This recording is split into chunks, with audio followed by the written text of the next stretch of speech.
నన్ను చూసి ఏడవకురా అనే కొటేషన్స్ అయితే రాస్తుంటారు. సో ఇది ఏ విధంగా తాకిద్ది అంటారు? ఇది దిష్టి అంటారా మరి? అది వాళ్ళ ఏడుపుని మనం తెలుసుకోవాలి అనమాట. వాళ్ళు ఏడుస్తూ ఉంటారు.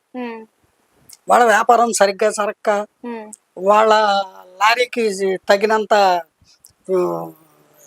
బుకింగులు లేక వాళ్ళు ఏడుస్తూ వాళ్ళ ఏడుపుని ఎదటి వాడికి ఆపాదించి నన్ను చూసి ఎడవకు, నన్ను చూసి ఓరవలేవా, ఇలాంటి పిచ్చి మాటలు రాస్తారు.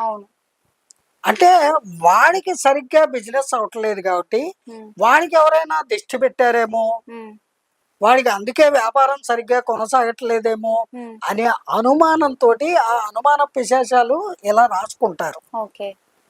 దానివల్ల అది చూసిన మనకేమీ ఏమీ నష్టము లేదు, లాభము లేదు.